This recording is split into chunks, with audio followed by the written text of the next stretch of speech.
Okay, calm down. You got nervous, man. You got nervous, man. Okay, calm down. Hello and welcome to the Katie Halper Show. So thrilled to be here with you. And we have two wonderful guests. I'm so excited to be bringing them onto the show. We have joining us Dennis Kucinich, joining us once again, and making his debut, Moataz Salim, who just disrupted Tim Walz at the DNC. Now, before we start the show, of course, I want to remind everyone to please give this a thumbs up. It's a really easy way to support the show and also get the word out and help spread the word about not just the show, but the important things that we're talking about. So give it a thumbs up. Also, if you haven't already subscribed, please subscribe, hit subscribe, and then the bell so you never miss a stream or a clip. And also, if you can, please become Patreon supporters at patreon.com/The Katie Halper Show. Again, that's patreon.com/The Katie Halper Show, and you get great bonus content, extended interviews. Last week, for instance, we gave you a great video tour of West Belfast with Danny Morrison, a former Republican prisoner, and also the secretary of the Bobby Sands Trust, and he's also a writer.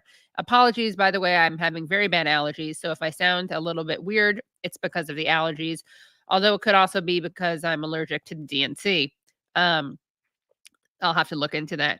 But I think we're just going to, on that note, start this amazing show. Again, make sure you like, also rate and review if you listen to this on podcasts. And welcome back to Tyler, who was off for a little bit, but he's back. And thank you to Charlotte and Andrew for working on the clips when Tyler was away.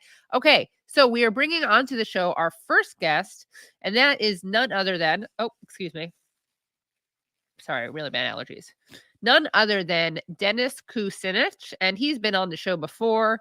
People know him and love him. He is was the mayor of Cleveland from 1977 to 79. He served as a representative from Ohio's 10th congressional district from 1997 to 2013, during which time he introduced articles of impeachment against both President George W. Bush and Vice President Richard Cheney for lying to take the U.S. into war against Iraq. He ran for president in 2004 and 2008 and is now running as an independent for Ohio's 7th congressional district in 2024's race. So welcome, Dennis, Congressman Kucinich, Mayor Kucinich, presidential candidate Kucinich. Katie, great to be with you. And I really appreciate this chance to have a discussion with you about what's going on right now. Of course. So let's start off. Before we get into your campaign, I just wanted to kind of set the scene a little bit. Show a clip of Joe Biden from the first night of the DNC, because I think it really captures perhaps what you and I would think is wrong, one of the many things wrong with the Democrats. So let's take a look at this short clip of Joe Biden speaking at the DNC. United Europe, like it had been united for years, adding Finland and Sweden to NATO. 10 days before he died, Henry Kissinger called and said, not since Napoleon has Europe not looked over their shoulder at Russia with dread until now. Until now. Well, guess what? Putin thought he'd take Kyiv in 3 days. 3 years later, Ukraine is still free.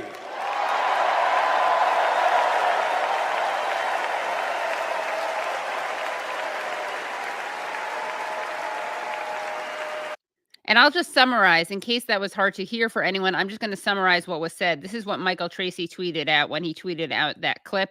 He tweeted out, the most insane moment of the night. Biden gets the crowd to tearfully cheer NATO expansion, quotes Henry Kissinger on his deathbed invoking Napoleon, then screams Ukraine is still free after 2+ years of nonstop escalating carnage and nuclear brinkmanship with no end in sight. So what are your thoughts on this comment and this kind of perspective on politics? Well, first of all, it's always interesting to quote Napoleon, except that was hundreds of years ago. And it's important for us to be in the present because in this case, the past is not prologue. We have to consider that the United States foreign policy is what has led Ukraine into this conflict with Russia. And, I'm not for Russia invading Ukraine. Let's put that on the table right now. However, we have to realize that the United States engineered a coup in Ukraine in 2014. They knocked out a government that was actually standing up for the Ukrainian people, trying to work out a trade agreement in the European community that would have given Ukrainians workers access to be able to find jobs throughout Europe. And that was knocked down by the European community. And Ukraine was put at the mercy of the United States policies and encouraged to go ahead and attack the Donbass. And as a result, we now have seen Russia's response. Over 600,000 Ukrainians, mostly young, the flower of the youth of the country, killed in combat in a war that should have been resolved a couple of years ago, but for Boris Johnson's meddling in a attempted peace agreement. So NATO is an anachronism that should have been disbanded years ago. It's outlived its usefulness. NATO has no purpose other than as an arms bazaar. And NATO's purpose right now is to keep growing and try to rattle the sabers with Russia. It can't possibly win in a war with Russia. Ukraine can't possibly win that war. All we can do is to see a grinding war with more dead Ukrainians, with the people in Ukraine suffering immensely, not having the food they need, destroying the breadbasket of Europe and in some cases the world that Ukraine represented. This war has been an immense tragedy for the Ukrainian people, and it must be ended, and it could have been ended. So President Biden's evoking that Ukraine is so free. Ukraine should always be free. Ukraine should have never been in a position where the idea of being in NATO was dangled. It was always best non-aligned. And so not aligned with Russia and not aligned with the West. That was a key and powerful position. So we go on to the speech and citing Henry Kissinger, whose realpolitik approach was very famous for America wielding military power, often in circumstances to the detriment of millions of people, the loss of lives in millions in Southeast Asia. We have moved away from those days of a unipolar world. We have a multipolar world. The Kissinger approach no longer works. And so for the president to evoke Henry Kissinger, God rest Henry Kissinger's soul, but also let his realpolitik approach be buried with him. Right. Yeah, that's well put. Yes, that's a much needed burial. And what are your thoughts on the Democratic Party, and why are you running as an independent? Yeah, well, the cheering for war is something that is anathema to me. I don't believe that war is inevitable. Peace is inevitable if you actually use diplomacy to work towards it. But that a diplomatic approach has been abandoned by the U.S. State Department. And under Anthony Blinken, what we've seen is continued saber rattling with a number of countries that we really don't want a war with, but the arms productions that go with saber rattling, the Cold War mentality that spreads. There's a point at which, we have to realize that we can't guarantee that a so-called Cold War approach isn't going to develop into a hot war. And we're certainly moving towards that in the Middle East. So, I'm running as an independent in a Republican district, by the way. There's a +7 Republican district. When I was elected to Congress, I was able to defeat a Republican incumbent in a +4 Republican district because I focused on the economic issues. War is an economic issue today, by the way. $8 trillion of the $35 trillion deficit the United States has is due to wars since 9/11 that, we didn't have to fight, that were based on lies, that were really an opportunity to keep promoting the largesse of the military-industrial complex. Had nothing to do with the needs of the American people, has actually eroded the economic position of the American people.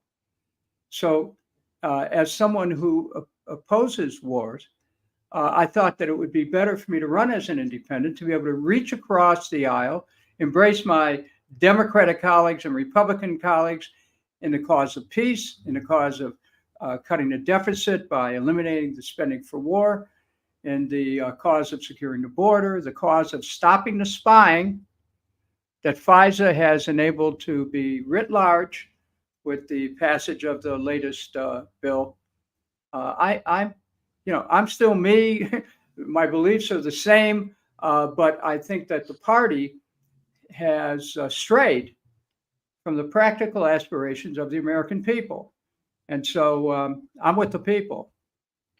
And what is motivating the party? I mean, going back to what is motivating Biden's cheerleading for war and NATO, what is motivating the Democrats, the DNC and individual Democrats that is so antithetical to the interest of the people?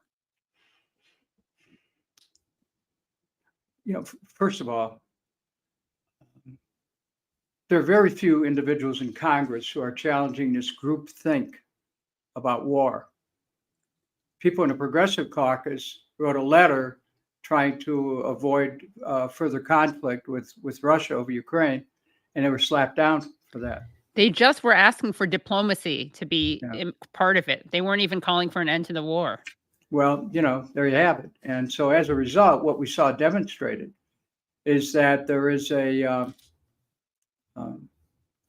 neoconservative, a philosophical mindset that has crept into Democratic policy without people really being aware that the party itself has been straitjacketed into an approach that keeps us at war. And I'm not for that. I have not harangued against the Democratic Party. When I was in Congress, I didn't attack Republicans. If I voted against the party leadership, I didn't attack the party. People can belong to whatever party they want. But for me, we have to end these wars before they end us. We have to find a way to explore this, what I would call and what has been called the science of human relations. So we learn to settle our differences without violence. If we fail to do that and continue to think that arms are the way that we're going to settle everything, as President Kennedy said years ago, if we can't live together like brothers and sisters, we'll perish together as fools. And we're right now in a time when the mindset of people in the party is to arm up, to spread these weapons around the world, and to use it in a kind of political approach, which is consistent with unipolarity, with the United States ruling the world, but it is totally inconsistent with protecting our Constitution, with protecting our budget, with a domestic agenda, with peace in our communities. So, I'm an independent candidate. I can work with everyone, but I'm not for war. And let's take a look at your opponent, really charming guy named Max Miller. Here's what he had to say about Israel and Palestine. Individuals are savages. Israel has taken a measured approach since 1948, and Sorry, we have to play this one from the very beginning because it's not. These individuals are savages. Israel has taken a measured approach since 1948 in its inception as a country, and Israel is a country and will forever be the home of the Jewish state. I want to be something very clear. Israel needs to take the gloves off. Murder is murder and terrorism is terrorism. Turn the place into a parking lot. I believe Israel is going to get a lot bigger after this conflict as opposed to smaller. So that's who you're running against. Well, here again, incendiary, hostile, intemperate remarks by American leaders lead to war. The licensing of genocide, which that's what Congressman Miller did there. The licensing of genocide will not only lead to the destruction of Gaza and West Bank, but it will lead to a wider war. So I have challenged Mr. Miller to debate that. But when he talks about the approach that Israel's taken, over the years, I think it's important to recall Nakba, to recall Tantura, to recall Dar Yussin.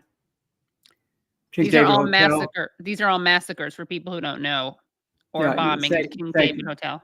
Thank you. I think it's important to recall that because Israel has played a role in frustrating the basic liberties of the people of Gaza and the West Bank. And since October 7th, what we have seen is the unfolding of the execution of a plan for ethnic cleansing by means of genocide in Gaza and the West Bank. And so Congressman Miller has licensed that. There's no two ways about it. He is advocating a position that is actually antithetical to the interests of the American people, because I don't know anybody out there who feels that we should be sending our sons and daughters into the region so that they could stand by and be attendants while a genocide takes place. Our troops that are out there, there's over 10,000 of our troops out there right now in the region. And frankly, most of them are sitting ducks. An attack on any of their bases could be a flashpoint in a wider war. My first commitment is to no other country. It is to the United States of America. And Mr. Miller, bless him, has, I think, divided loyalty here. And I think there are other members. He's not the only one, but he is one of the few who has openly called for genocide. And I am certainly challenging him on that in this campaign, because we must find a resolution in the Middle East which does not involve the extermination of people. The very thought of that is horrific, and it's happening right now. Over 40,000 dead Palestinians. I regret the death of every Israeli that happened on October 7th. But if we think that it's okay to let Israel, the Netanyahu and Ben Gvir and Smotrich execute this plan that certainly will result in wiping out Palestinians in Gaza and West Bank. If we think that can happen without there being reprisals from the rest of the region, that's magical thinking. And we are in a moment right now where Netanyahu is doing everything he can to try to frustrate any kind of an agreement, or to keep it going, keep the talk going, while more and more people are getting killed. I find this as one of the darkest period in world history, not just in American history. Well, you actually questioned Benjamin Netanyahu back in 2002. Let's show a clip of this. There is a need to know if the United States is being called upon to launch preemptive action against Iraq. There is a need to know the evidence.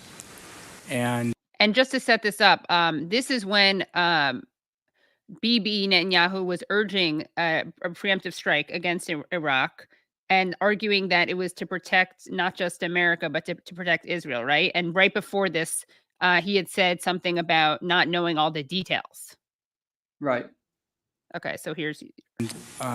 because I share the concern that other members have articulated here about the effect that a preemptive attack on Iraq by the United States would have not only on the people of our country who would be called upon to wage that, and innocent civilians, but also the effect that it would have on Israel. Now, you stated in your remarks that if the United States launched a preemptive attack on Iraq, that Iraq in Saddam Hussein, as you described it, dying gasp, would be expected to launch a counterattack on Israel. If the United States does not launch a preemptive attack on the state of Iraq, do you see any indication that Iraq is prepared to launch an attack on Israel?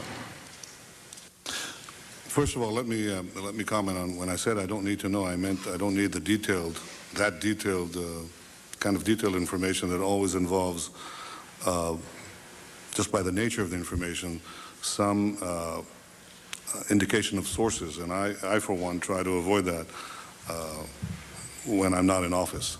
But I also say that if you connect the dots, you know, here's a man who, from the minute he achieved powers, is trying to. And here he is talking about Saddam Hussein.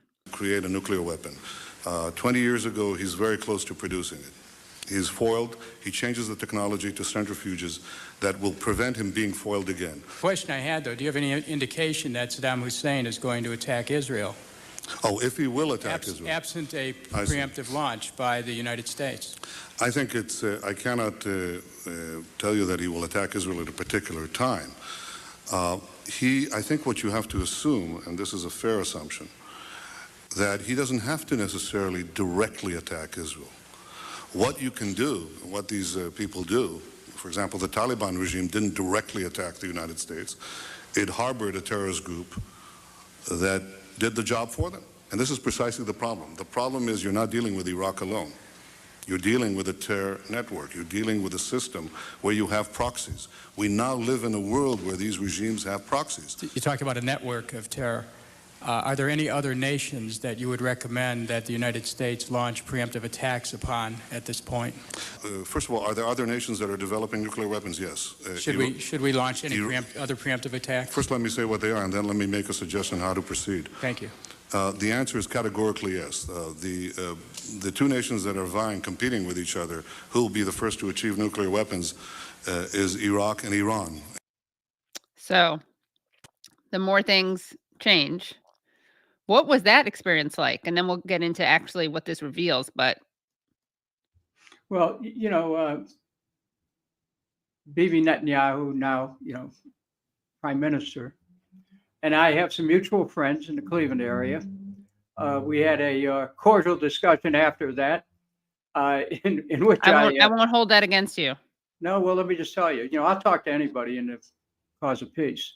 And so I asked him afterwards, I said, well, and he wasn't talking just about Iraq and Iran. He was talking about Syria as well. And remember, this is before the United States launched the attack on Iraq, which Mr. Netanyahu, alleged had nuclear weapons. That was one of the things about weapons of mass destruction. But I saw him in the hall afterwards. And I asked him, I said, well, if you believe that, Iraq, Iran, and Syria are threats, why do you want us to attack them? Why don't you do this? Why don't you do this? He goes, oh, no, you have to do this. What he has done skillfully, and one thing about Netanyahu, I don't like anything about his policies, but he is very shrewd. And what he did then, and by the way, 22 years later, in front of the Congress, is to make a case that America and Israel are one. I mean, he's done that. He has done that skillfully. Over 50 standing ovations in front of Congress, just a month or so ago. So you have to give him credit for being a real shrewd politician. However, why should the United States be manipulated into a war against Iraq, which, we bought hook, line, and sinker over my leading the opposition, or today, even worse, a war against Iran, which he wants to use the United States to advance Israel's agenda against Iran. What are we doing here? We're forgetting who we are as a nation. This is what we were warned hundreds of years ago about, going around the world looking for dragons to slay. We can't be advancing the interests of Israel in the Middle East and maintain our stability as a nation here at home. So, Prime Minister Netanyahu, who, again, is very skilled, has, in order to avoid going to jail, has made book with the far-right elements in the Likud, led by Ben-Gvir and Mr. Smotrich. And as a result, they're thinking, which frankly, in some cases is a misreading of biblical history, advocates the destruction of the Palestinian people by linking them with the story of the Amalek from thousands of years ago in the Bible. Now, I know there are people who want Jesus to come. I know that. I know there are people who believe that when he comes, we're all going to be together again in heaven. But let me say something. A lot of Jews won't make it, but anyway. Well, here's the thing, though. Yeah, I don't want to get into that part, but what I do want to say is we have to be very careful in our policy that we don't feed into these messianic conceptions of how the world is going to advance or even end, that we don't make it a self-fulfilling prophecy by stumbling and bumbling in our foreign policy, which we're doing right now. Right, leading to the end times. I'd like to think of, every day's a beginning instead of an end. Right. And it's interesting because you will get, not you, Dennis Kucinich, but anyone who points out this kind of dual loyalty that you pointed out earlier will be smeared as an anti-Semite. And yet, as you pointed out, it's Netanyahu, it's Israel, it's Zionists who are making the argument again and again that Israel and the United States not only have a special relationship, but that there's no daylight between them. Well, he's done that in terms of pairing the United States aspirations with Israel's aspirations, which are continually being defined in a way that is homicidal. So, this idea that you cannot challenge this thinking without being called an anti-Semite is dangerous, because I think everyone appreciates the ethic of that's immersed in Judaism. I mean, myself, I believe in tikkun olam. I think we're here to heal the world, not destroy it. And I've tried to live my life in that way. But for those who are trying to twist it and turn it into an aspiration of a religious ethno-nationalist state, whoa. There was a song, I think it was One Tin Soldier from the 70s. Go ahead and hate your neighbor. Go ahead and cheat a friend. Do it in the name of heaven. You can justify it in the end. Right. I want to know your thoughts on the presidential race. There's obviously a lot of discussion about Genocide Joe, about Kamala. Some people think she's going to be a lot better on Palestine. Some people are considering voting third party, and then people say, "Oh, great, that's a vote for Trump." What are your thoughts on this election? In running as an independent, Katie, I have really stayed out of recommending people go this way or that way. People are going to vote how they're going to vote. But I will say this. We have to focus on the economic needs of the American people. And those needs are totally separated from continual war. We have to stop the endless wars. It's the endless wars that have blown a hole in the budget. I mentioned it before, $8 trillion of the $35 trillion debt has added to the deficit. We have to stop thinking of America ruling the world. There's no point in it. Do we need to defend ourselves? Yes. But we need to know the difference between defense and offense. I mean, I was third string quarterback in a not very good varsity football team, and I sure know the difference between defense and offense. And the United States has aided offensive attacks around the world. We have to stop this. It's costing us dearly. We should be able to have every young person be able to look forward to going to college or having advanced training in trades. We should be able to not have homelessness in this country. Young people should be able to look forward to owning a home of their own someday. They can't do that now. They're lucky down the road to have rent. people are, the things that we identified as part of the American dream have become diaphanous, and all of a sudden it just fades. And then what's left? But what? The pretense that somehow we're the king of the world?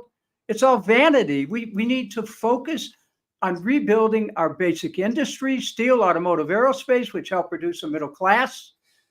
We need to get away from this financialization of the economy, which is all flim-flam, and make things again in this country. We need to change the trade agreements to make sure that workers' rights, human rights, environmental quality principles are part of our trade agreements. We need to return to an America which was the vanguard of freedom for the world. But when you start losing your economic freedom, the loss of political freedom isn't going to be far away. And this is what we're looking at if we don't change directions. And so whether the Republicans win or the Democrats win in terms of the presidency, these fundamental economic issues have to be dealt with.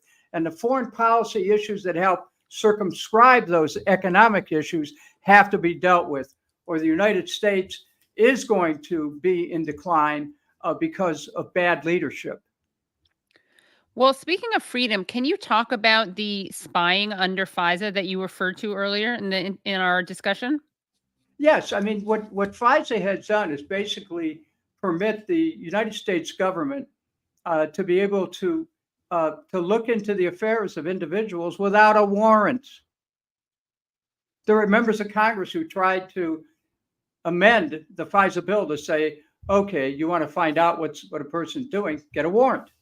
No, it goes back to the passage of the Patriot Act and the extension of FISA, which allowed for so-called national security letters so that anybody in the FBI could just write a piece called a national security letter and then go ahead and spy on somebody, wiretap, or use any other surreptitious activity.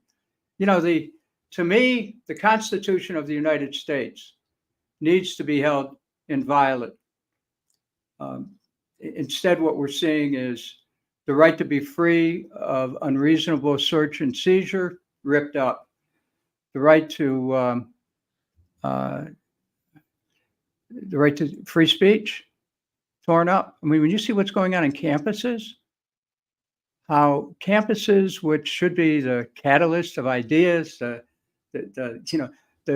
effervescent movement of protest and exchange of the catalytic thinking of these young people, all of a sudden squashed, shut down, no protest. You say anything, you're out. What is that about? It's about the shredding of our Constitution is what it's about. And, we need to remember who we are as the United States of America. We need to go back to the basic principles upon which this country was founded. I'm not talking about the social situation. I'm talking about legally what a constitution meant. And we're getting away from that. And FISA was one of the things that enables the government to start to find out a little bit more about people and to spy on them. And you look at the twinning of the government and the private sector with respect to internet, such as the Twitter files, censorship. What are we talking about here? I mean, you look at people like Scott Ritter, how the foreign agent, how FARA is being used against Scott Ritter. You look at how the Homeland Security tracking Tulsi Gabbard and assigning a coterie of minders to her when she tries to fly. What in God's green acre is happening in our country when you've got citizens who are just trying to be of service, or who are and have been of service, who are connected actually in this case with military service, dedicating their lives to America, and all of a sudden they're suspect? This is dangerous. This is very dangerous. We have to respect each other as Americans again, quit accusing each other of being un-American, and come to a place where we can have an honest and rational debate about the direction of our country without smearing each other. And this is something that, I'm very concerned about. And I feel that there's a virulent strain of debate right now going on that is taking America down a philosophical and a moral cul-de-sac. And I stand resolutely for the Constitution. and resolutely for the Bill of Rights, so that people realize that we can once again claim who we are as Americans. We're not servants of the government. The government should be our servant. Mm. Well, yeah. I mean, speaking of lack of freedom and speaking of in the name of freedom, weaponizing freedom and slogans to justify war, you tweeted something out a couple days ago. I'm just gonna Brad, did you get that tweet that I just sent you, or do you want me to do a screen share? He'll do it in a second. And it's about Nordstream, which is getting some attention once again, not of course by the corporate media, but here we go. So you tweeted out,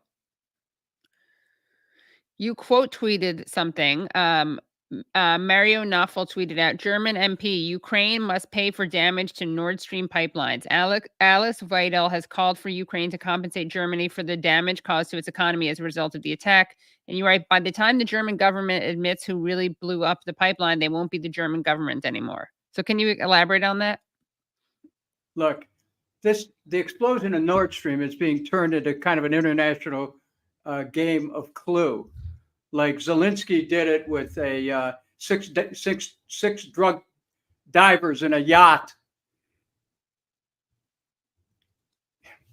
You know, look, my mother used to read to me when I was a kid. She read to me fairy tales, okay? I'm not letting any government read fairy tales to me about who blew up Nord Stream. There's only one country that had the skill and to be able to execute something like this so perfectly. And, we should take credit where credit is due, just as a member of the Polish government assigned credit to our dear nation. Yeah, the question is, how do we stop the world from getting blown up right now? Now, Germany has to worry because as a result of the blowing up of Nord Stream, their major source of oil was cut and the energy prices went through the roof. The government's in trouble. And so to now blame Zelensky, that's very interesting. That means Germany's not going to give Zelensky any more arms if they can claim that. It's a good, it works for Germany. But the truth of the matter is that Germany has been caught in a vice between the ambitions of an America that wants to use NATO as a foil against Russia, and it's really, very sad. So when I saw that remark come out by Mario Naffel, I thought, the German government ought to knows what happened, and they're just trying to find ways of staking out a middle ground so they don't get wiped out in the next election. And can you just kind of spell out who you think actually was responsible for Nord Stream and why? I don't think that anyone else could have done it, but in concert with our own agencies in the United States. It just doesn't happen that way. People, the one narrative that was given is, 6 divers on a yacht. No way, Jose. This is something that involved an extraordinary amount of planning, intelligence, technical skill, people that have tremendous underwater experience in demolition. There's only one country in the world that is absolutely the best at that. And going back to Israel, is AIPAC getting involved in your race? Well, I would be surprised if they did, but look, my campaign isn't a campaign against Israel. It's against genocide. It's for peace. I stand for peace. I'm not in favor of wiping out anybody. I'm in favor of people coming together. And so, I understand AIPAC's role, and I've seen them at work, and I know they can be very effective. I'm not inviting them into the district in which I'm running, but they're already pretty strong supporters of Mr. Miller. I respect that. And I'm, certainly willing and able to accept the support of people who may have a different point of view other than that. And so in some ways, Katie, this campaign has become national because it's quite possible if I'm elected, and I have a pretty good chance to be, I could be not just the only independent in the next House of Representatives, but I could be an independent in a split House with 217 Democrats, 217 Republicans, and me. And I'm fully willing to use that position in the cause of peace, in the cause of social justice, in the cause of the economic rights of people, of strengthening our American economy, of strengthening our Constitution, of understanding that our country must exist first and foremost for the American people. So what types of things would you do as a member of Congress? What would you be able to actually achieve? What changes would you be able to affect? Well, I'd start with this. I'd start with enforcing international law. The United States must begin abiding by international law. We cannot become a rogue nation that can help to fuel conflict anywhere around the world and pretend like we don't have anything to do with it. That's number one. I'd want the United States to fully participate in the Biological Weapons Convention, the Chemical Weapons Convention, the Small Arms Treaty, to join the International Criminal Court. These are things that would strengthen an international legal structure that would help to maintain peace around the world. On a domestic level, I certainly want to see America's industries brought back. Now, the way you do that, we have to change these trade agreements. The trade agreement with China was a disaster. I voted against China trade when I was in the House. I led the effort against it. I led the effort against the WTO because I saw that it lacked workers' rights, human rights, environmental quality principles. So I want to see, I'll return to Congress to take a stand for economic growth of the American people, for jobs, for education, for healthcare, to make sure that childcare comes into the equation because so many families are having difficulty right now, for agriculture, to help small family farmers survive. I mean, they're almost extinct right now. And part of it is because the idea of parity went out the window. Another part of it is because family farmers, when they want to pass a farm to the next generation, are getting hit with a huge tax bill. The same is true of small businesses. I want to see, for those who are afraid, well, we're not going to keep the military machine going. You're going to cut the military, Dennis. Well, you know what? We can begin to address technology for peace. That's what the National Aeronautics Space Administration should be about. We don't need a space force. We need to use our technological capacity to improve life on this planet. But part of that is the spin-off effect of exploration does that. And I've always been for NASA developing technologies in an alpha stage and turning it over to in a beta stage to industries, to create industries. I mean, there's an endless amount of possibilities in this country. But first, we have to have the will to take a different direction. And that direction must be away from more conflict. It must be to international cooperation. We have to be aware that the rest of the world is starting to pull away from the dollar.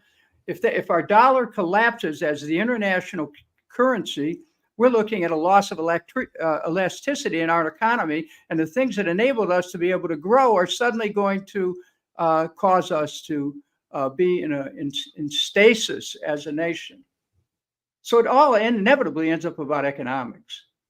And that's something that I intend to focus on a daily basis. We cannot keep spending $1 trillion a year on a military, and plus, the so-called intelligence budgets. What are we about? Is that all we are? Is a Leviathan, a military juggernaut? No, we must start to use the resources that we have, which come from the tax dollars that people pay for the people here at home. And that also involves securing the border, because I can never understand why in the world we have not regularized our immigration and just said, okay, everybody, the door's open. That's not the way most of our grandparents and great-grandparents came over. And so we need to return to a sensible, sound approach to immigration that does not remotely look like what's happening now. Well, any final words, Dennis? This has been really interesting and informative and inspiring. Well, thank you, Katie. Look, I chose a career in public life because I think that one person can make a difference. Any one of us out there can make a difference, actually. You don't have to be inside the system, but since I've been inside the system, I've seen the deficiencies, I've seen the corruption, but I've also seen the potential for transformation. So that's why I'm still doing this. I believe in this country. I believe in our Constitution. I believe in American people. And I've traveled the whole country. I've been to all 50 states many times. And what I've seen is there is an underlying unity, and our politics have been used to exploit and to divide. We must start looking at what it takes to become a united states again. And one final question for you is, how do economics play into your climate change solutions? Because a lot of people present climate change solutions as something antithetical to workers' rights or prosperity. Well, let's talk about what our priority should be. Clean water, okay? Anything that pollutes the water is not doing us a favor. So we have to set a priority. Clean water, it's essential for life. I live on the shore, off the shores of Lake Erie in the city of Cleveland. Greatest supply of fresh water in the world is in the Great Lakes. I have an affinity for clean water, okay? And anything that would damage that, I oppose. I have an affinity for clean air, as we all should. We know that there's some people who want to arbitrage the air and make profits off it and pollute it. And who cares? No, everyone needs to care. We need to have a health consciousness that's connected to the environment. That will lead us to better policies. As far as the issues related to electric cars and things like that, look, where do we get these natural resources for the batteries? Will it come from knocking out other governments, taking over their resources? We have to align our energy policies with our foreign policies. And we have to use things in a way that doesn't quickly disrupt our economy.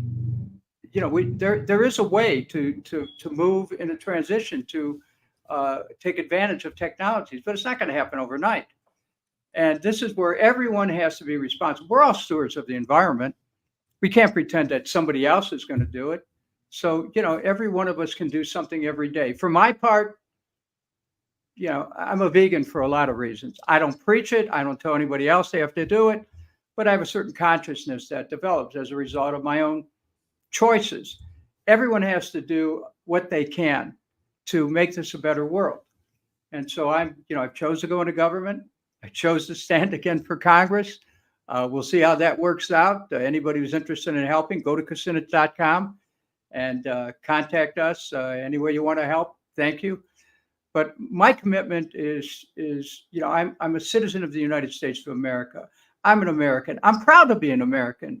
But darn it, I don't want to see our country continue to head towards wider and wider war, because there is a point at which if we enter into a march of folly, following the work of the great historian Barbara Tuchman, if we walk along in a march of folly, we could stumble into a nuclear war.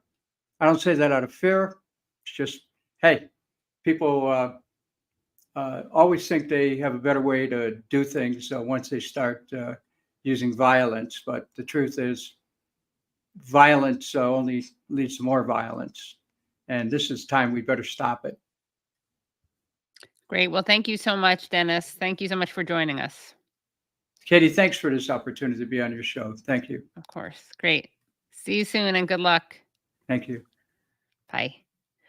Okay, that was great. And everyone, please like the stream. I don't want to have to remind you to do that, but more of you are watching than liking.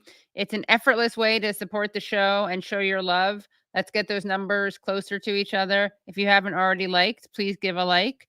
I know you're going to like our next speaker. I know you like that great chat with Dennis. And so we are going to, let me just check on those likes. Let's see if those likes went up in real time. All right. I mean, you're a little out of practice, so I'll be patient. But we're going to bring on our next guest. And I'm very excited to be bringing on this next guest because he has engaged in some exciting activism and disruption very recently. Moataz Salim is a Palestinian-American graduate student in DC from Gaza, advocating for an end to the genocide and the liberation of Palestine. He's been joining Code Pink every day for 3 months to be a voice for his people. He has also been involved in activism at a university and within the local community, dedicating the past 10 months to fighting for Palestinian liberation. So welcome. Thank you, Katie, for having me on. I appreciate it. Yes, thank you for joining. Tell us what you're doing in Chicago and tell us when and where and how you interrupted and disrupted Tim Walz, and then we will show that clip. Sure. So yeah, I'm in Chicago for the DNC, well, against the DNC to protest it. And the Tim Walz thing, so initially the plan was to attend the Women's Caucus. Like they had essentially a panel and a talk that was 2 hours long. And we actually had no idea that Tim Walz was going to be there. They've been doing a lot of surprise sort of VIP guests to panels. And so we kind of went in just with the idea that we're going to disrupt it and mention something about Palestinian women and how they've been subjugated and the horrible conditions that they are facing, you know, outside of just being relentlessly murdered and bombed. But then Tim Walz shows up. The lady was on the mic talking about him and people all stood up. And that's when I realized, like, oh, she's not just like giving him a shout out. Right. He's about to come on stage. And so, yeah, especially given that he was there, we thought it was, you know, a must to disrupt it and to bring attention, especially given that this was the Women's Caucus panel, to the fact that, you know, there was a lot of the panel talked about, you know, feminism and the ERA and Equal Rights Act. And we wanted to drive home the point that there is no, like, you can't have feminism or sincerely want equal rights for all and like for women in particular without considering not just Palestinian women, but women in the global South, women everywhere. So, yeah. Well, let's take a look at this disruption. Yeah. We'll leave you alone to make your own decisions. But the crowd was there, and it was a big crowd. Supporters, signs. Stop killing women in Gaza! Stop killing women in Gaza! Stop killing women in Gaza! Stop killing women in Gaza! Stop killing women in Gaza! Stop killing women in Gaza! Stop killing women in Gaza! Stop killing women in Gaza! Are you pressed? You're not allowed in this area. You're not allowed in this area.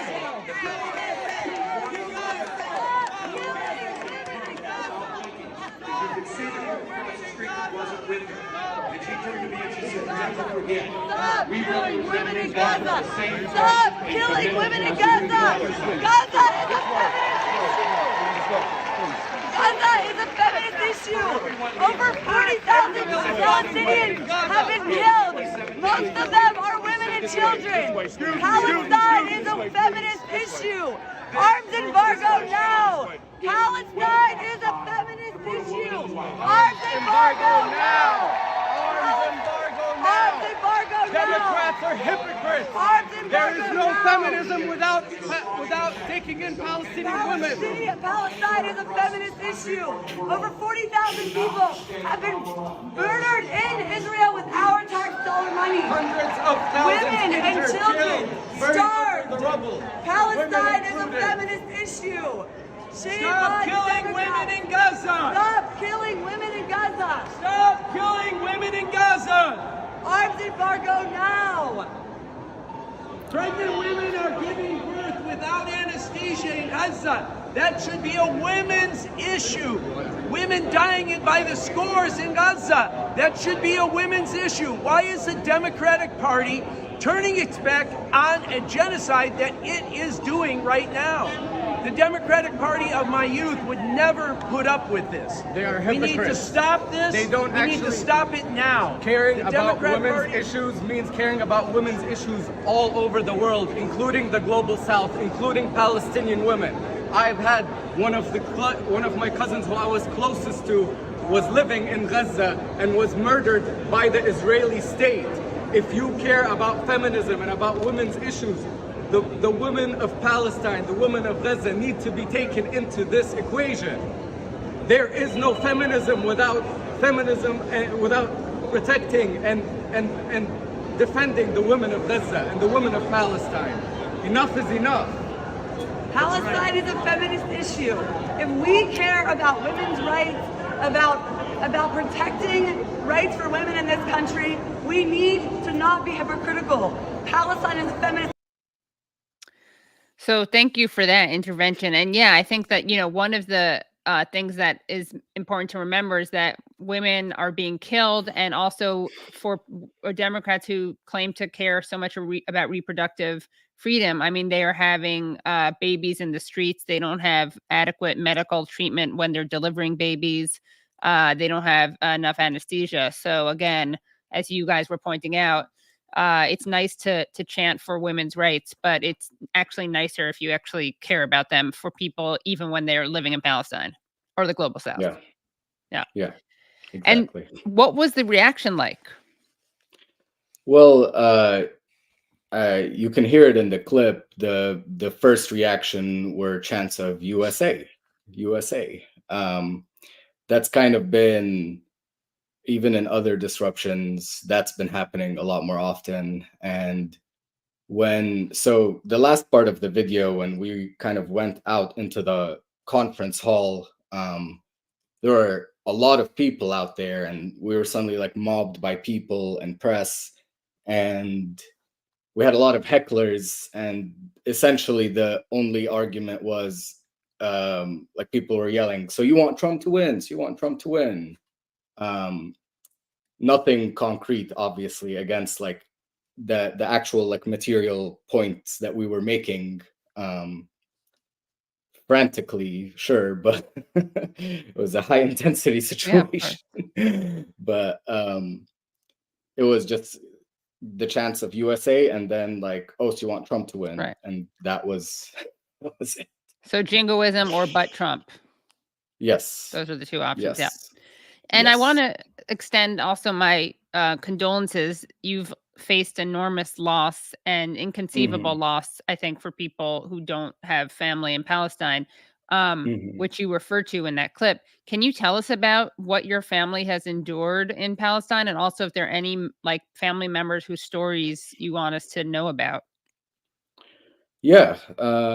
So I'll give you the number, which I have trouble giving sometimes, because it's a really large number. It's 161 individuals of my extended family that have been martyred as a result of the genocide in Gaza. And it's, I didn't know all of them. I knew a lot of them, but not all of them. I don't think it matters, but people tend to be skeptical sometimes. It's a very vile argument, like essentially just denying it. But I mean, it's also, that's what we know of, Right. because getting news from Gaza is very difficult.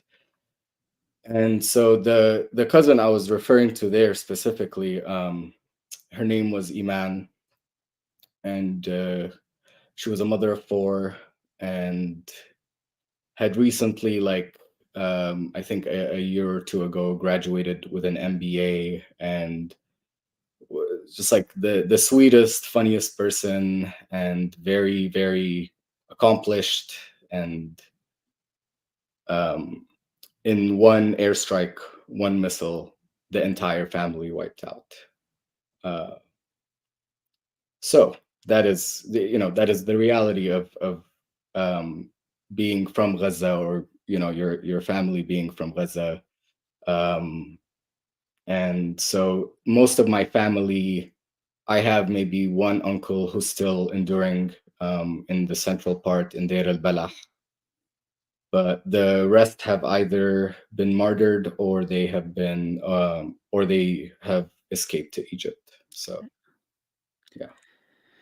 So sorry. And what about your own journey from Gaza? Can you talk about that? How you got hit to where you Sure. are? Yeah, so I personally have never actually lived there. I lived in the Middle East most of my life, but I did visit when I was younger. I didn't visit later in my life because my dad actually grew up there. He grew up in the Shujaiya refugee camp, and once he was able to escape, he essentially cannot return. And so I never really wanted to go back without him,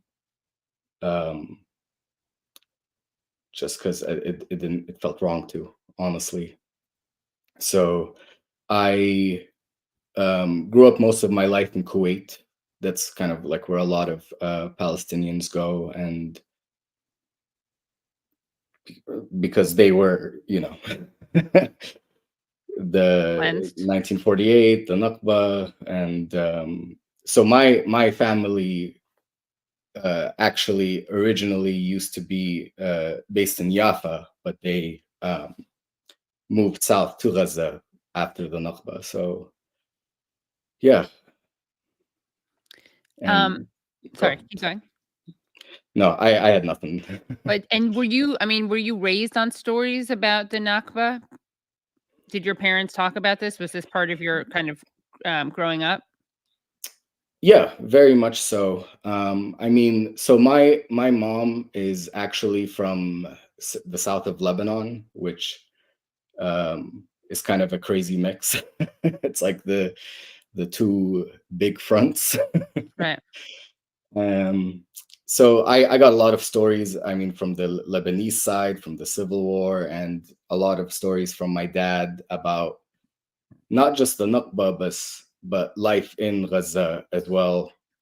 And he's kind of a socially awkward guy and isn't very talkative, but I've always tried to get more out of him. But I can imagine that relaying stories about your horrific past,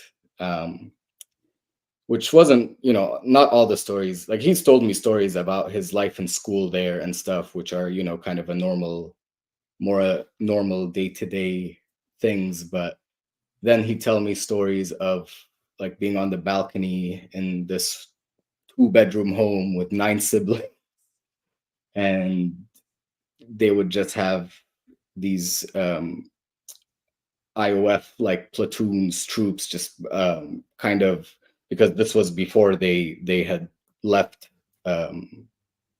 Gaza, the IOF, and he would see them sort of just like, they would patrol the streets every day. They would raid the apartment. And one time he was like on the balcony and they pointed directly at him. He freaked out, as any child would, and they just kind of ran in there, laid out the family like on the ground, and they essentially robbed them. They like took clothes and t-shirts and stuff. And I always choose that story to tell, because I think we, especially if you've been actually making an effort to follow along with what's happening in the past 10 months of genocide, you know, I think there's a lot of like depraved, sick stories of war crimes and atrocities that happen. But that story really sticks with me because that was kind of the day to day. That was just like how normalized occupation was, and like being subjugated under this settler colonial power that could just come in at any time. And, you know, it's a positive outcome, all things considered, for you to be raided by the IOF and they just rob you, you know, as opposed to kill you, murder you, beat you, torture, what have you. So yes, rape, as we're seeing now, despite the fact that rape media access if it's not happening, and still talks about the alleged weaponization of rape as a mass weapon by Hamas that there is no evidence for, and the rape that there is evidence for they don't talk about. It's fascinating. It's been debunked like 10 times over by different sources, and it's on the DNC platform, on their platform, and nothing about how Israeli society fell apart for, I mean, still kind of like some tension based over on the Hebrew media about like, why can't we just rape them? Right. It's, you know, there's no more, there are no more words for the sickness that we're seeing. We're going to actually show some more actions of yours with different members of Congress, but I just want to show this part of the DNC platform that refers to rape. And you may be thinking, oh, I'm so glad that the DNC platform is referring to rape in relation to Israel Palestine, because of the fact that, you know, B'Tselem just put out a report, the human rights organization, the Israeli human rights organization put out a report called Welcome to Hell, which talks about how Israeli prisons are a network of torture sites. You had men sexually, you know, raping soldiers raping an inmate basically on film. You had soldiers arrested for sexual torture. And then, as you just referred to, the reaction to that were protests in defense of these soldiers, and also a member of the Knesset saying that that it's legitimate to insert sticks into someone's rectum. And so, so let's see what the DNC platform has to say about rape in this region. I don't mean to interrupt. I think there was a very recent poll that said, I think it was like 65% of the Israeli public, it was published by Middle East Eye, that believe that there is that and part of it was the rape issue, and it was 65% that believed Israel does not have to like follow humanitarian standards and law in their operations in Gaza. So it's scary. Well, let's take a look at what the DNC has to say about this. Oh, okay. Let's take a look at this. Half of Israeli Jews say Israel should not obey international law in Gaza. Okay. The poll's findings were released on Sunday by the Institute for National Security National Security Studies. Okay. Wow.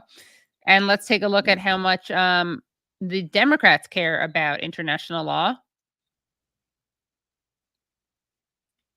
So here's what they have to say in their platform. Response to the October 7th Hamas attack on Israel, next step to a lasting peace for Israelis and Palestinians. President Biden and Vice President Harris believe a strong, secure, and democratic Israel is vital to interests of the United States. Their commitment to Israel's security, its qualitative military edge, its right to defend itself, and the 2016 Memorandum of Understanding is ironclad. President Biden and Vice President Harris recognize the worth of every innocent life, whether Israeli or Palestinian. President Biden and Vice President have unequivocally denounced Hamas's brutal attack on Israel on October 7th, condemned the gruesome violence, including conflict-related sexual violence demonstrated by Hamas, and made clear that the United States wants to see Hamas defeated. President Biden traveled to Israel, the first U.S. president to do so at a time of war, in the days after October 7th, to demonstrate that the United States stands with Israel in its quest for peace and security. He's also defended Israel at the UN against one-sided efforts to condemn Israel. The administration worked with congressional leaders, blah, blah, blah, blah. And as Ryan Grimm, who tweeted that out, pointed out, pretty incredible, though totally believable, that the DNC platform has a one-sided condemnation of sexual violence, and it's aimed at Hamas, even as the Knesset engages in full-throated debate as to whether the acknowledged rape of Palestinian detainees is okay or not.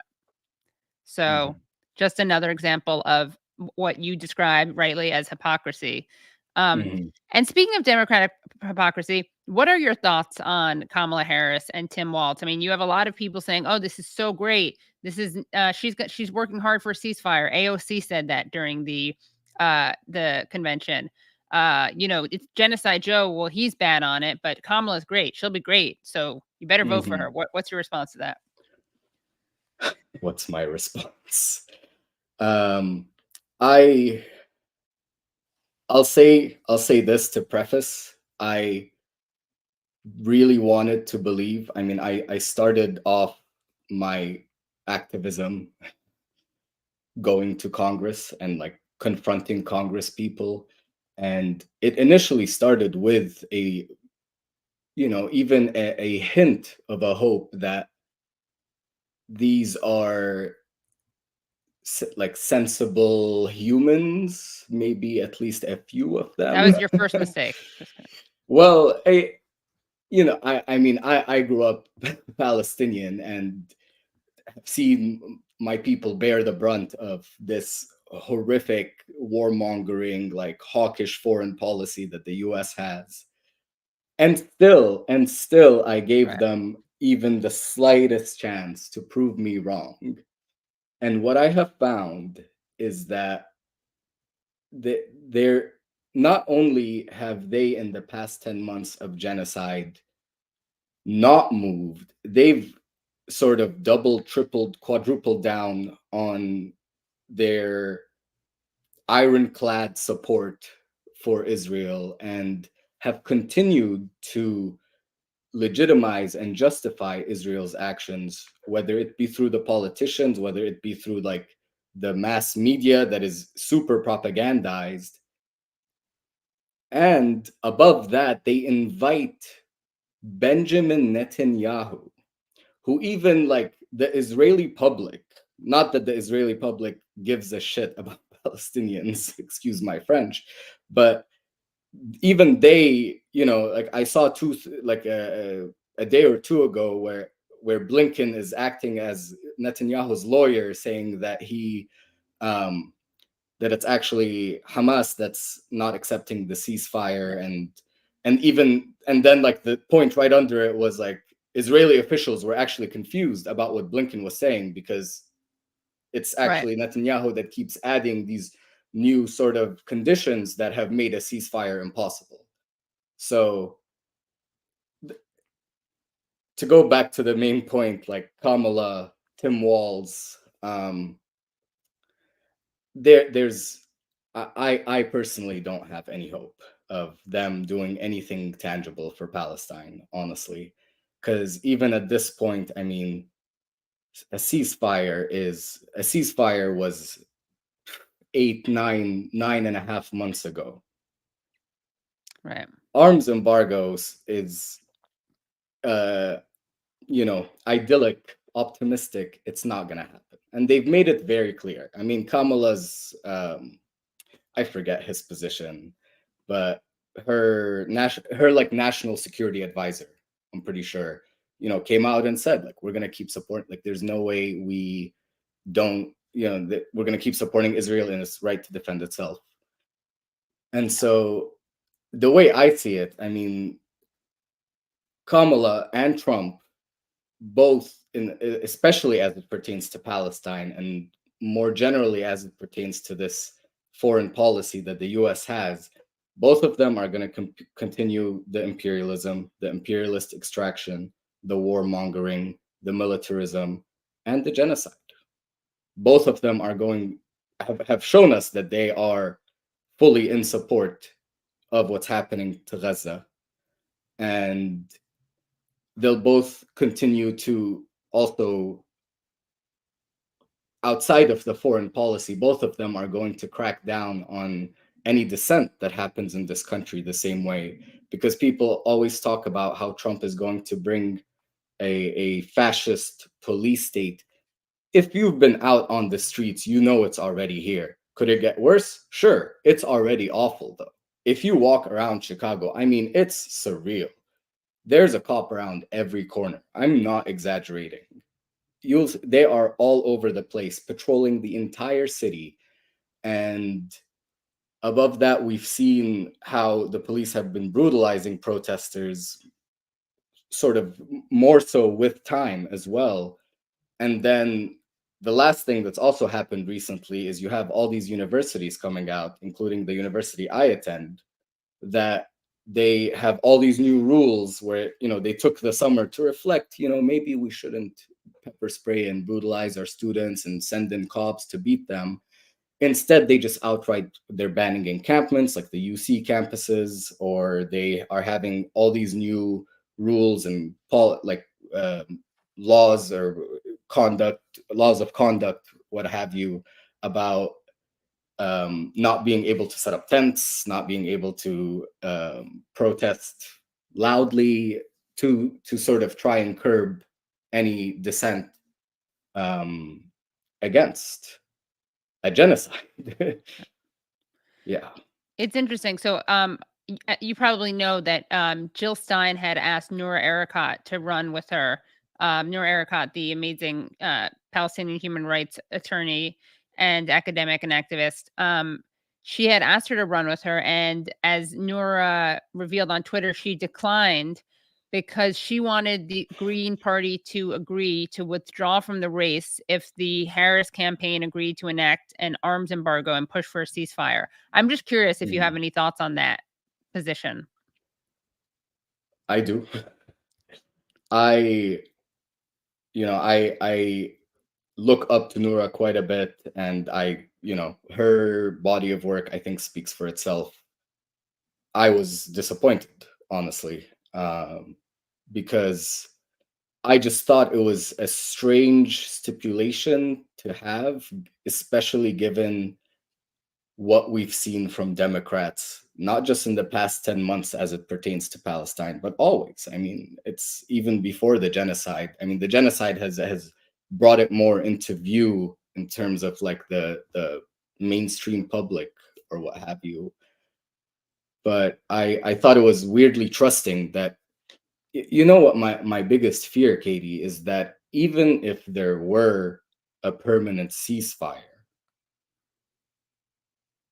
without an arms embargo, I mean, I don't trust the Dems or the Republicans, obviously, to not continue sending them offensive weapons. I don't trust the Israeli Zionist state to actually stop the war, or I think the best case scenario of that is we just go back to the way it was before, which is once a year or every couple of years, we'll mow the lawn, so to speak, kill a couple hundred, several hundred, maybe 1,000 Palestinians, make our point, retreat back, let them be thankful we're not bombing them all the time, come back to it again and again and again. That's my biggest fear, is if we do get a permanent ceasefire, which would be great, that people are then the argument becomes, then they're going to argue, you got your permanent ceasefire,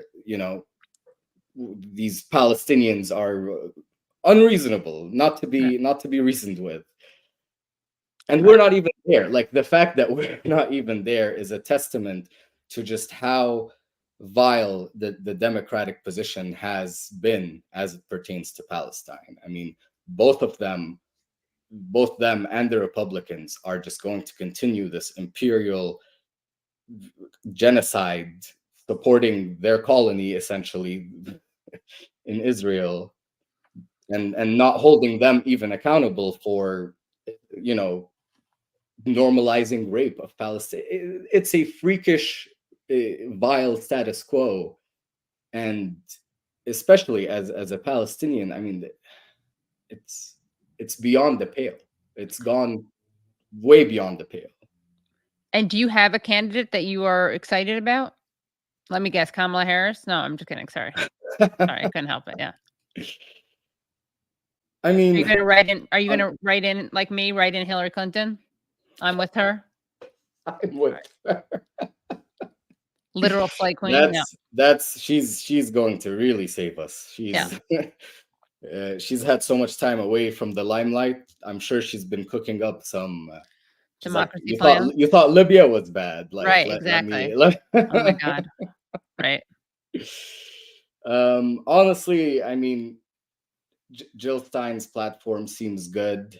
I personally have not felt this cynical in my life about any sort of electoralism. It's, because the demand, like arms embargo now, is such a reasonable, enactable policy. It's no one is asking, and we know for sure that the DNC or the Democrats or the US is going to free Palestine. No, Right. I don't think there's any Palestinian who thinks so. And if they do, I mean, you need to wake up and smell the coffee.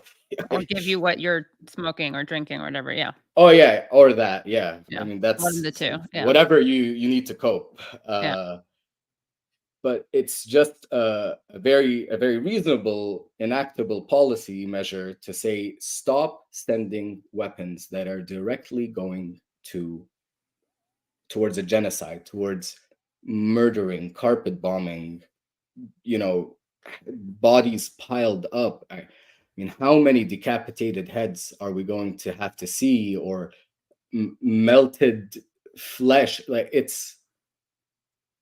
I struggle bodies. sometimes just how any of this is real, and it's worse than any dystopia imaginable. It's Right. worse than any horror movie or any sort of scenario, and it's really happening. And it's my people and it's my family that have also been subjected to this. Right. And then you get told you're like a spoiled purist politics, right? Purity politics. Yeah. person. Yeah. Unbelievable. A single issue voter, Right. or like, oh, that's too hard line. You got to be reasonable. Arms embargo now is the most reasonable you're going to get. Right. I mean, it's really frustrating. They also, I mean, obviously, in addition to the worst is the killing of humans, right? The genocide, the ethnic cleansing, but also just the sadism and the sexual violence. But also, I mean, there's footage of them, like, literally assassinating a horse carrying supplies, like. Yeah. Just the levels, like you were saying, like you think there's no bottom, basically. Yeah. I mean, I promise you, there have been times where I think it was like after Hind Rajab and hearing that phone call, I was like, it doesn't get darker than this. Right. And they've managed to surpass it every month, darker and more vile and more disgusting, and words, to the point that words don't do justice. Right. How sick what Israel is doing to Palestine is. I avoided, out of like, I couldn't face listening to Hind's audio recording, and then we had on the filmmakers of The Night Won't End, the Al Jazeera documentary, and that goes through the audio of it, and it's just like absolutely, I mean, it just wrecks you to hear that, like a little girl just literally begging for help, and to know that they knew where she was and they killed the ambulance driver. They had, they struck the ambulance trying to save her, and then they killed her. It's just like, I mean, we were supposed to, like, the lessons of the Holocaust were supposed to be that stuff like that wouldn't happen again. And instead you have a country weaponizing the Holocaust to justify what it's doing. It's the most perverse. And we're counting massacres now. Right. There was a time that one massacre, like let's say Sabra and Shatila, that, I was raised to always hold it in mind. Like, don't ever forget what they did to Right. us. We've had maybe 5-6 different massacres in the last just few months, let alone if we go all the way back to October and onwards. Right.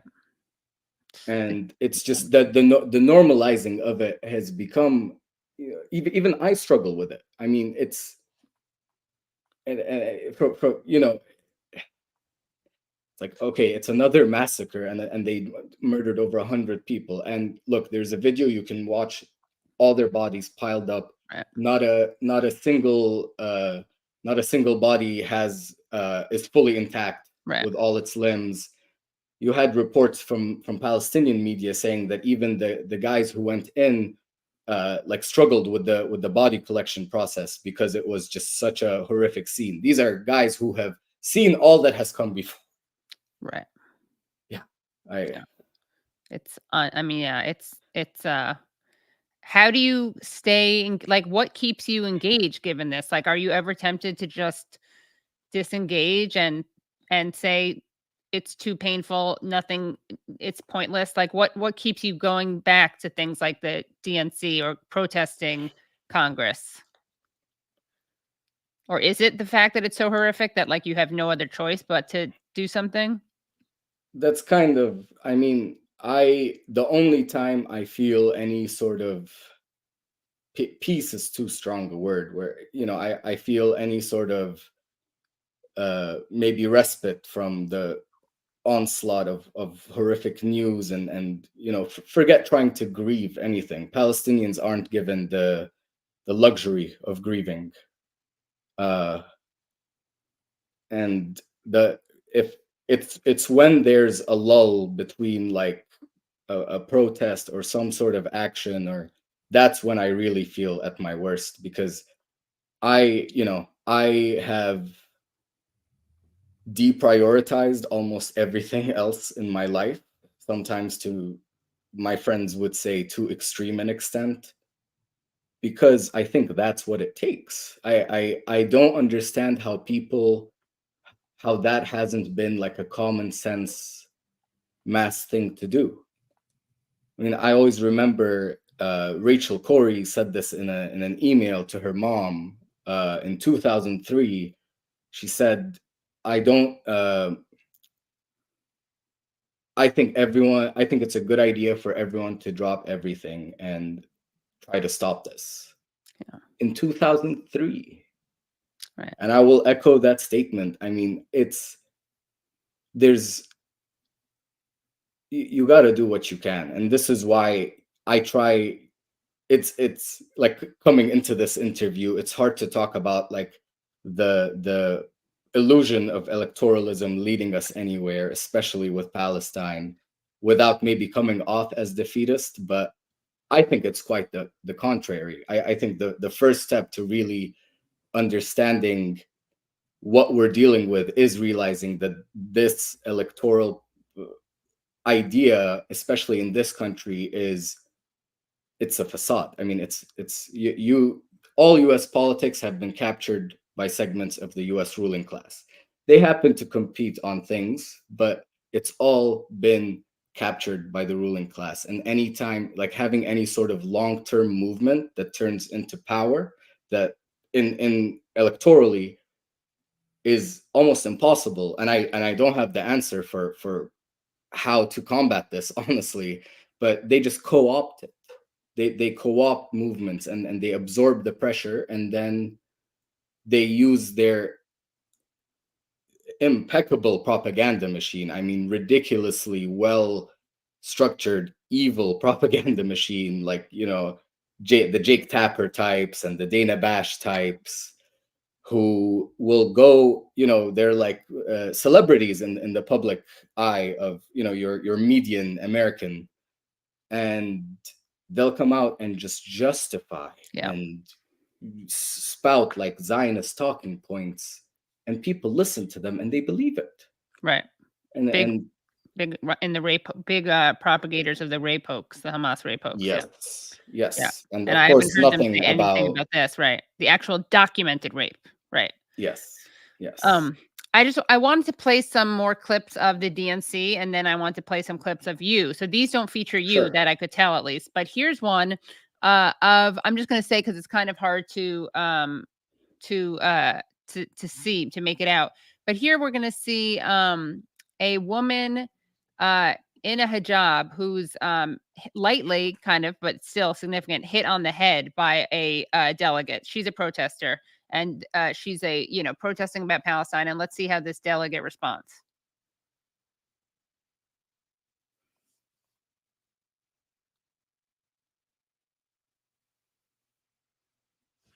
No, sorry, it's the B2C7, Brad. Mama, we had to meet. So, I told you that. Winter apparel.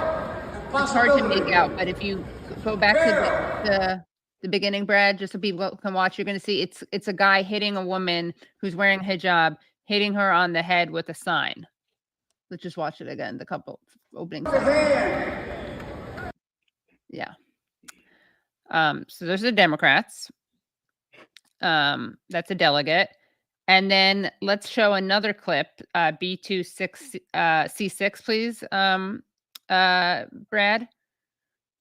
I was looking in the future. I started to rub my hand. Mama, we had to meet. What did I told you then? So these are people, as it says at the beginning, I'm just going to, these are people who were told, DNC crowd told to raise Joe Biden signs to obscure Stop Arming Israel banner. I started to rub my hand. Mama, we had to meet.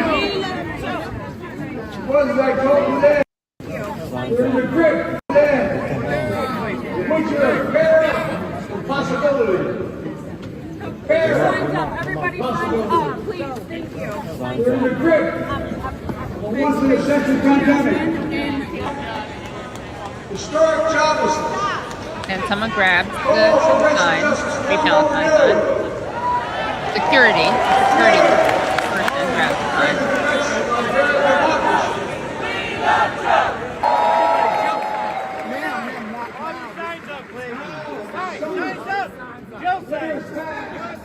Put all your signs up.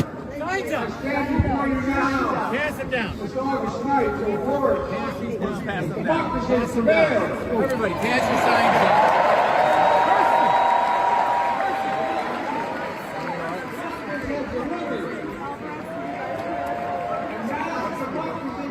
Yeah.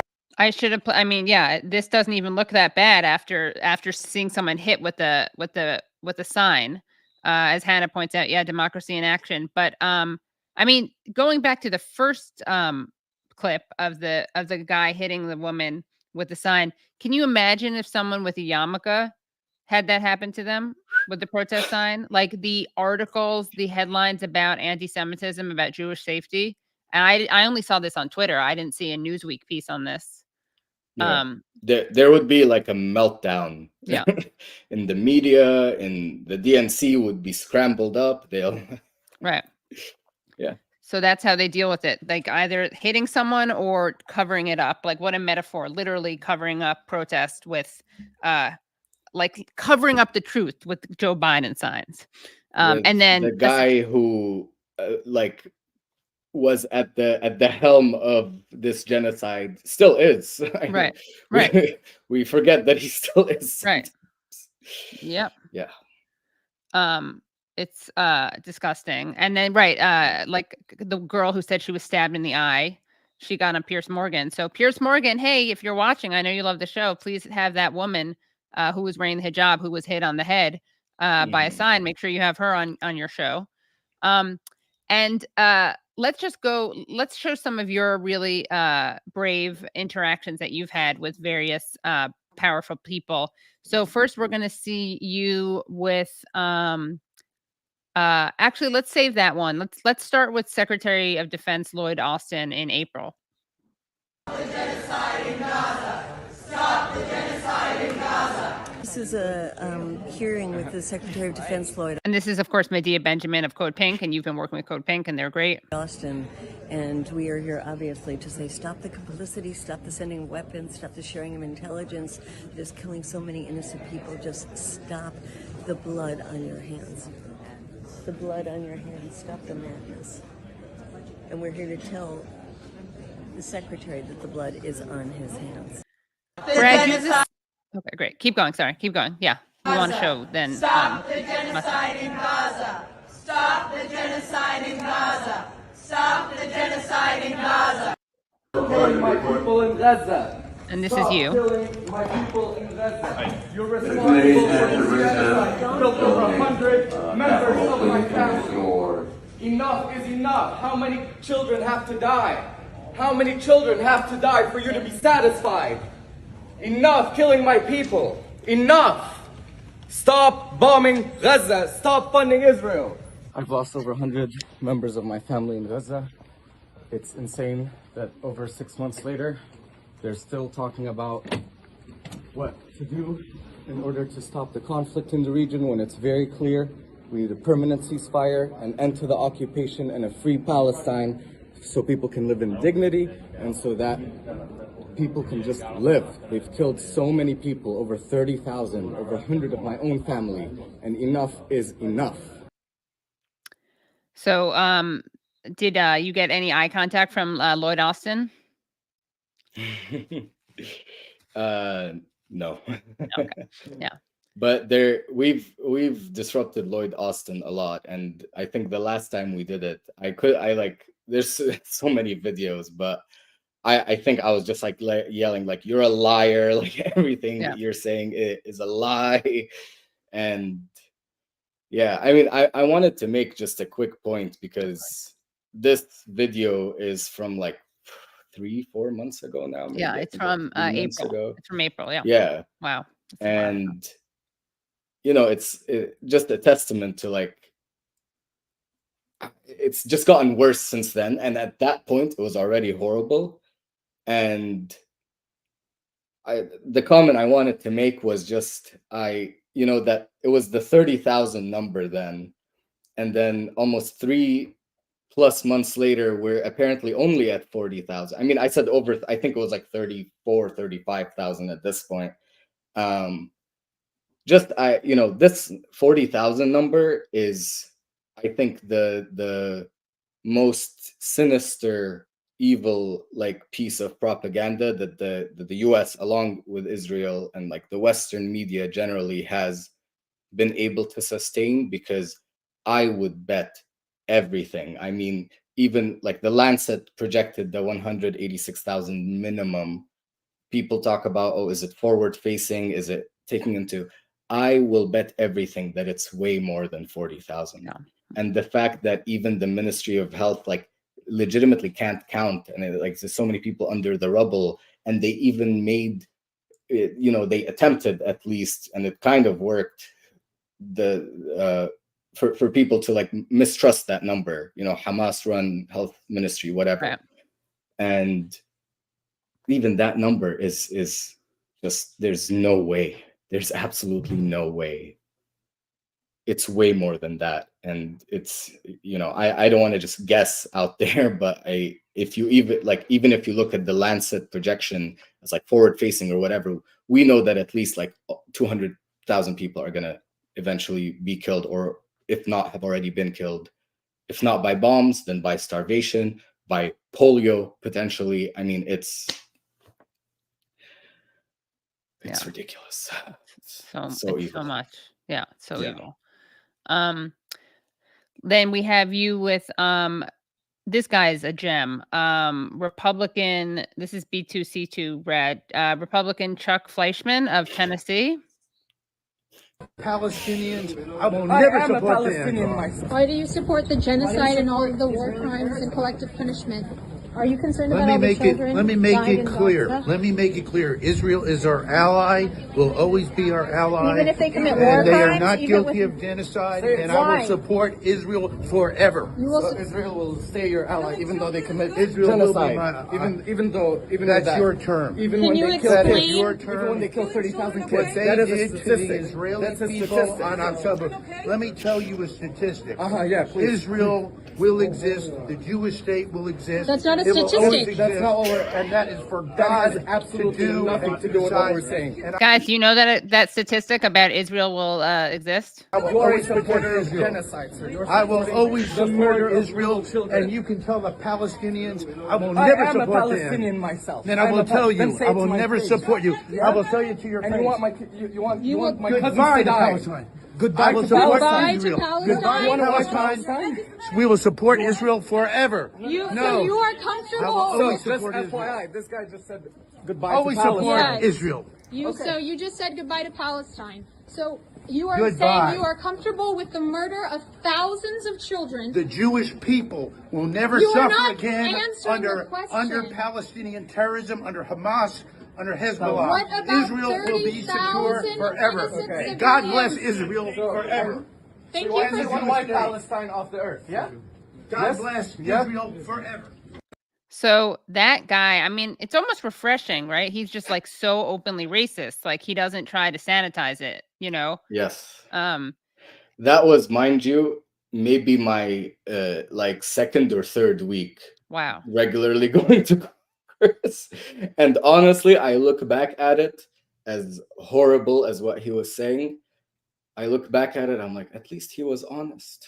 He said it how he said what he really feels. Right. No like PR, no comms team. And I mean, I can almost assure you that that's the majority opinion of most people in our Congress. And did he ever So- apologize or anything, say anything to step it back? No, he actually doubled down in a statement on Instagram. I've actually come across him maybe 4 or 5 times since then. There's actually another video, I don't think I sent you it, where I see him like a few days later and I ask him, could you like clarify what you meant by goodbye to Palestine? And he just says like, God bless you, God bless Israel, and like I will always support Israel. And I said, what about the Palestinians? And he says, I love everyone. That and was I told after him, his I'm like, sensitivity your training. your team like sat you down and said like, hey, Yeah. Right. Like you're not supposed to say out loud goodbye, Palestine. You're supposed to pretend that you love everyone. Yeah. That's yeah. Wow. The one more fun fact, not so fun fact, is one of the times he was invited to they were doing like a screening of this like Israeli propaganda video about October 7 in Congress, like in in one of the House buildings, and he was introduced by this like APAC guy as like a hero for their cause. And he like the guy introducing him specifically said, go on Google and search Chuck Fleischmann Palestine, and you will be so proud of what you see. And I mean, oh my God. At least they're honest. Yeah. Well, we'll show one more clip because this is kind of the opposite end of the spectrum. Here's Matthew Miller, who's a spokesperson for the State Department. So obviously not a Republican, a Democrat. And let's take a look at his response, which is not the overt racist response, but it has its own redeemable qualities. Rafa was a red line. Hey, Miller, what do you say? I hope you'll tell Hamas to accept the ceasefire.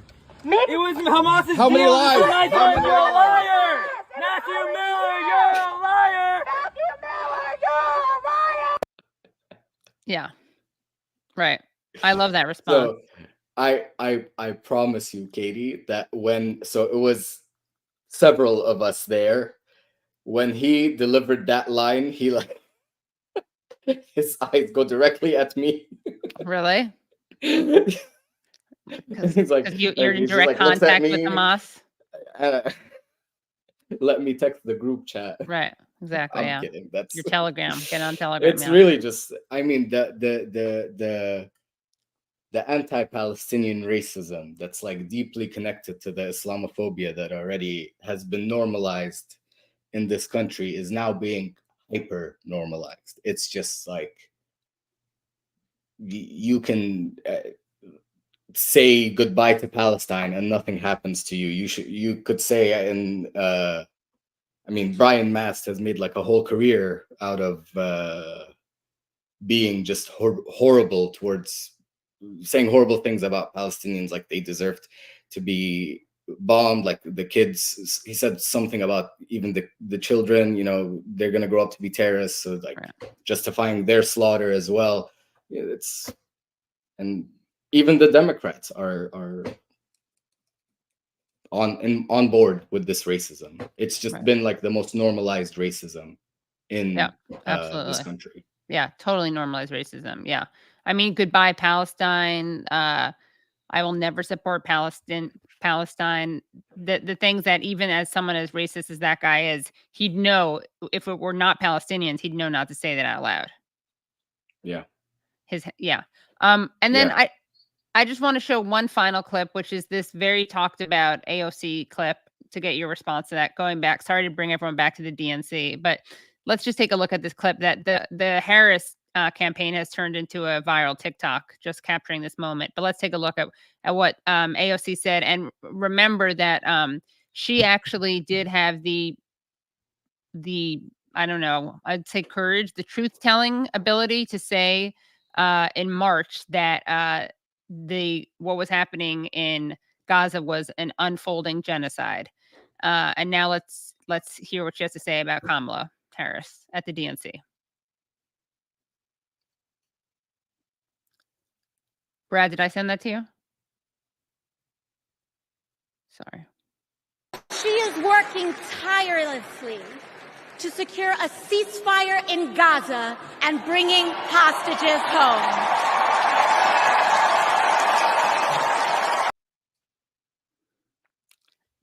News to me.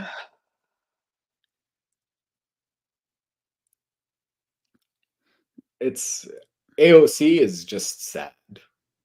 I liked her at some point. I really did. And it's just been like just the most pathetic, blatant selling out imaginable. What honestly, like, tragic, because there are so many other ways you could have gone about this, and you were heralded as this like hero on the left, and just complete selling out. And you know, the whole like she's working tirelessly towards a ceasefire. I mean, it's 10 months later. It's insane to me how stupid they think we are. And the saddest thing is that people do actually fall for that. I mean, the whole argument for the Democratic position is this absurd concept that when she's in power, that's when she can actually, like, come on. These are real people being murdered every day using these insane bombs equipped with smart kits, JDAMs, all from the US, everything from the US, precisely picking off people and then not doing that, killing them in hundreds, and then saying, oh, we couldn't.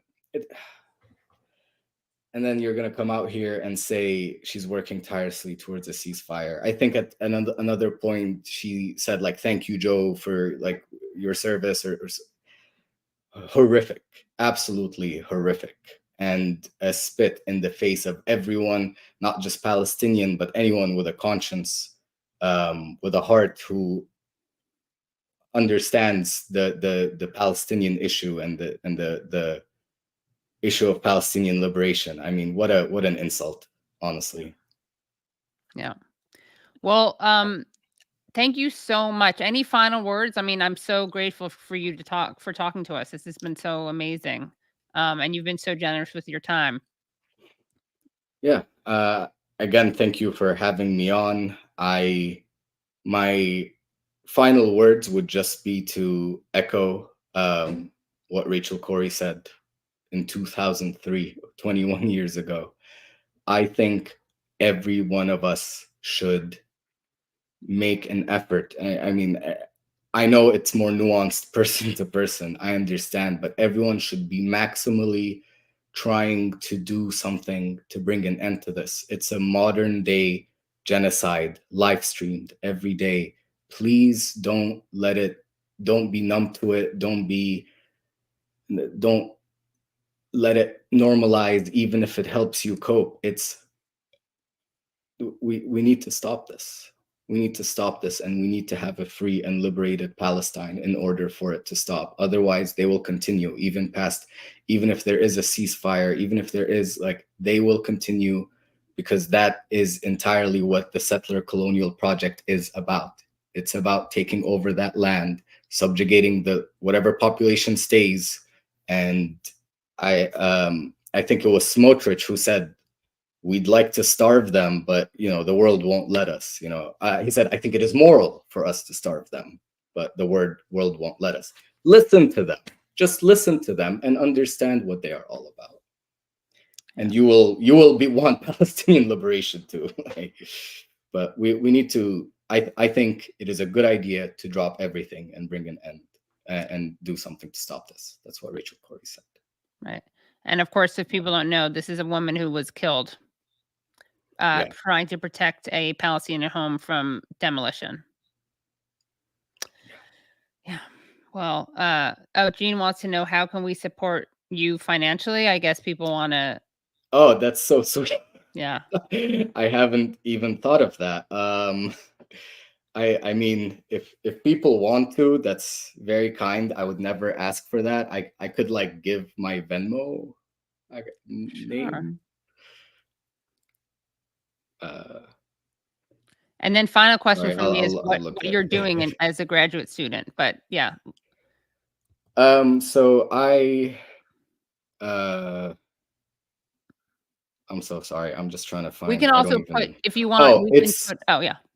It's literally my first name dash last name. Okay. So Moataz dash Salim. Salim. Okay. If you want to Venmo me to help me out, I would appreciate it. I'll never ask for this. I don't do this for the money. I do this because I love my people and want dignity for them. Well, they are already the most dignified people possible, but I just don't want them to be subjugated and relentlessly murdered and raped, and yeah. But thank you. I appreciate people asking that. That's very sweet. And what do you do what graduate work do you do? Graduate work, I am currently doing a doctoral program in clinical psychology. I'm actually on a leave of absence that I can't speak too much about this, but let's just say it was coerced by the university, because we had an encampment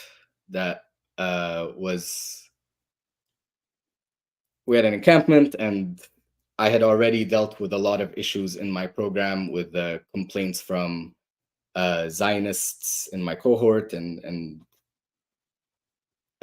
so I essentially had to leave for the rest of the year because of being outspoken about Palestine. So, oh my God. And they would rather do that than just divest. So, and I'm not alone. They've suspended a lot of students, and they've just 2 days ago they announced that they've suspended the SJP and the JVP chapters in the university, and right, the very anti-Semitic Jewish voices. Tragic, right? Yeah, it's tragic. Which school are you at? George Washington. Are you allowed to say? Is that where Laura Sheehy is? Yes. Oh my God. We yes. had her on. We had her on. They tried to cancel her. Oh, so she was my professor right. at UW. So a lot of what I had to deal with was just by being, tainted. I don't say this as like a complaint. Like, I will gladly bear the brunt with her. Right. But that was a lot of, I mean, just because we were, like, I'm Palestinian, she's very outspoken about Palestine, and I've become more so outspoken about Palestine. And that's when academia will come for you, which supposedly it doesn't, but. No, we know Yeah. it does. Well, we have to have you on again, and you have to tell us everything you're comfortable telling us, obviously, but that's awful, and we'll do whatever I would love we to. And need to do to support you and speak out for you. And that's really atrocious. Wow, it's so meta because like you're studying psychology, right? I mean, that's the like it's funny, but in the worst way. Yeah. Of that, it's made me so disillusioned with my own field, or at least the way it's taught right. in my program, because we always, we had like a whole, some professors who really walk the walk, like, made sure that the program implemented an understanding of like how politics is intertwined with psychology. Like, you can't actually separate them at all. And we learn about it, and then come to practice it. No way. Wow. Well, because even before like this, the circumstances of the encampment and like my activism, I mean, I felt extremely isolated by classmates, by people I considered friends, just because it's like, oh, this is like too heavy, complicated, whatever. It's bullshit. I mean, it's not complicated. It's heavy. That's because there's genocide happening. Because it's a genocide, yes. So it is heavy, and you need to pay attention to it. And this like comfort seeking it's disgusting, honestly, that I've seen. So another time, maybe I'll say more about it. Yeah, definitely. We're here for you to totally do that, and we'll help create whatever pressure. And thank you again so much for joining, and please come back. And again, I'm so happy that you came on, and also my sincerest, I mean, words fail, but sincerest condolences to you and your family for what you've gone through. Yeah. Thank you. Thank you, Katie, for having me on and giving me a platform to at least tell my story and give my opinions. Yeah, definitely. It's very, very kind. Thank you. Great. Thank you. Have a great night. You as well. Take care. Bye. Wow, that was really amazing. I'm so grateful to Moataz for speaking to us. So inspiring. Really reminds you of what the issues are. These are people's lives and deaths, and I can't imagine what it must be like when this issue is so upsetting to so many of us. And imagine it being this upsetting, and also having people who you're related to. I mean, it's so upsetting, the death and destruction, the rape, the torture, the genocide, the children having operations, amputations, this new term, wounded child, no surviving family. I mean, the fact that this doctor has mentioned that this has been a term has been coined because of this phenomenon in Gaza of people's entire families being wiped out. And this is so hard for so many of us to take, but like witnessing that and also experiencing it in your own family is just a pain I can't imagine. So I'm so kind of inspired and in awe of his dignity, as he referred to it, the dignity of the Palestinian people, and resilience, and not just his, but everyone who is fighting for justice, not despite of what is happening, but because of what is happening. So anyway, thanks so much, guys, for joining. I think this was such an important episode. So honored by the discussion, and we will see you next week. And obviously, we're not going to be paywalling any of this, but do please, if you can, support the show on Patreon, patreon.com/The Katie Halper Show. Again, that's patreon.com/The Katie Halper Show. You'll have some really cool early access interviews soon that you will be very excited to have access to if you're a Patreon subscriber. And again, that's patreon.com/The Katie Halper Show, patreon.com/The Katie Halper Show. If you can afford the $5 a month, that's how you get the bonus content. If you can't, and you can just give $1 a month, that's $12 a year. You help make that show happen. And of course, what just happened? Whoa. Oh, sorry. And of course, do support, there's so many Palestinian organizations to support. So make sure you keep those in your Venmos as well. I don't even know. It's a mixed metaphor. Anyway, thanks guys so much and see you next week. Okay, I'm down.